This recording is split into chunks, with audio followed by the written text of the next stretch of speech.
Welcome to Polygamy with Bees P. I am your host, Bees P.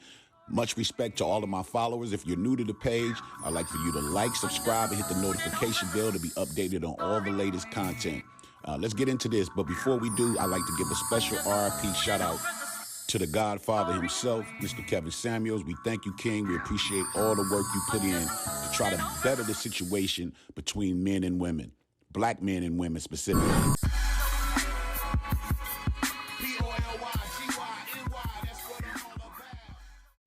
Okay, welcome y'all to another video breakdown commentary.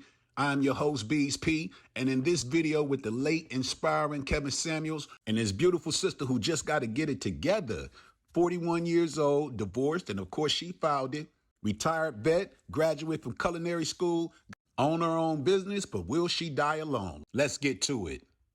We are going to see, we're Generation X, okay? Mm-hmm.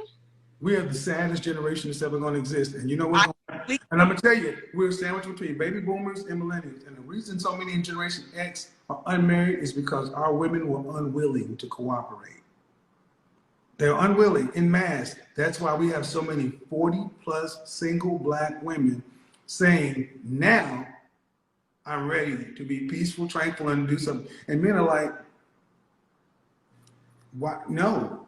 Because I'm gonna be honest, men who are your age, who may fit your category of what it is, whatever it is, those men are much more likely to get a woman in her late 20s, early 30s. Because they already assume at your age, you're too old to mold.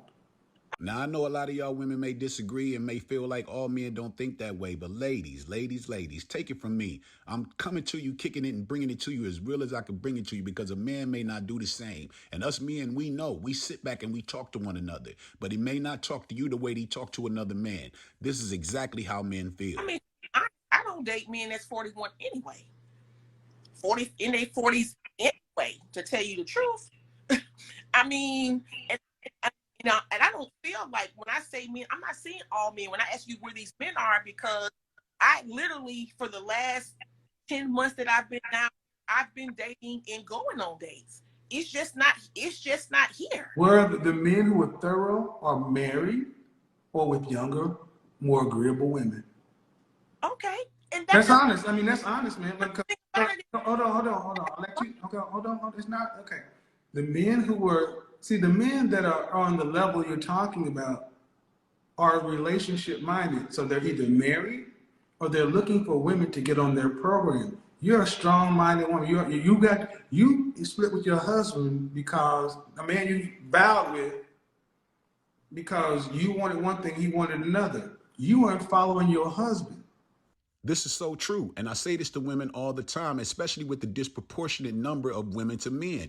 To come across a good man is to come across the woman that he's dealing with. And this is why for black culture, the Eurocentric mindset is detrimental to us because the practice of monogamy and the program and the institution of it have our women believing that it's the only way. No matter what your covenant said. And men are like, well, if that's her mindset, all right, I'm going to go over here with a woman who has not been there, who doesn't have it in their track record, and they're not making any judgment because they're living their life just like you live in your life. So it's not that those men don't exist. They just don't see. They just look over you. Like I'm saying, like you're throwing the statistics out there saying, but I'm just saying like when I meet people, men when I'm on dates, I really be want to have somebody who talk about. You know, in general, like I literally. You want a girlfriend, and that's the thing. No, hold on. Okay, we don't talk like that. We don't talk like that to y'all. That's another problem. Especially our women, black women. Listen. We don't talk like that. We don't talk like that to y'all. That's another problem. Especially our women, black women. Listen. You talk and have conversations with your girlfriends. Your man is different. We don't talk like y'all. So we can't talk about current events. We can't talk about finances. We don't want, okay, you can accept this or not. We don't want to talk about all that stuff with you like you want to talk about it with us. Sure, we can talk about it if we decide we want to talk about it, but that's not what we choose to talk about with you. Because honestly, That's just not how it's set up. See, this whole thing that we got to be friends and this other kind of stuff, go talk to your friends about things that interest you. Our relationship as men and women are supposed to be different. And see, the fact that I'm still explaining, that I'm having to explain or talk about this stuff to women who are in their 30s and 40s, just kind of shows how much y'all don't really understand who we are as men. So you mean to tell me that if I'm getting to know someone that I in a dating scene where we're trying to get to know each other, we can't engage in intellectual conversation? You can say you can ask it any way you want to. I'm supposed to have okay, I'm going to answer the question. Who doesn't want to read a book? I'm going to answer the question.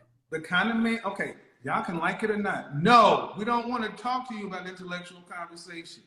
That's not your role now. Okay. I know if you're a good this is why you guys understand. This is why Generation X doesn't work. They want us to be what they want us to be. God damn it, I said no. That's why you're alone.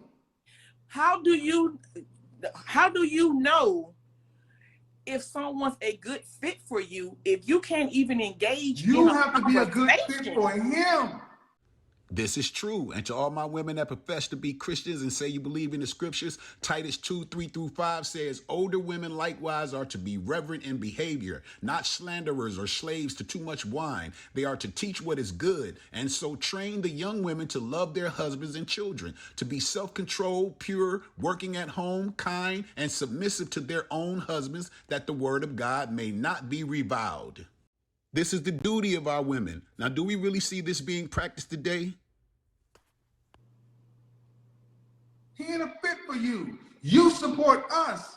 King, queen, chief, Indian. Okay, so as a chief, because I've been in leadership. Okay, then if we don't, then you don't. So you want to talk to the men about things that we don't want to talk to you about. Don't want to do this kind of stuff. Then we don't do that kind of stuff. You, first of all. So how do I know what type of decision making you're gonna do? How do I know if you're fit to lead? Nobody's fit to lead in your women like you. Nobody's fit to lead. That's not true. I said women like you. No one's fit to lead because yes, I would say you can look at your personal life and look at it. No one's fit to lead you. You know what's fit to lead you? Do respect women like you know what's fit to lead you? Uncle Sam or corporate America. Okay, but hold on. Well, where did you get that assessment? Women, man, you can't cut me off because I can. I'm just asking. I'm telling you. Where did you get that assessment? What is fit to lead women like you? Uncle Sam, the military, corporate America, or some sort of job, or some sort of college and university, because that's the only thing you submit to. That's the only thing you show up for and do your best for. That's the only thing you. Okay, bye. It's not going. You can't get over this. You can't get over this shit, man. That is the only thing that's fit to lead them. You act like men got to get on your page and you're 41 interviewing people. That don't work, folks. That's the women in my generation. That's why men like myself aren't dealing with them.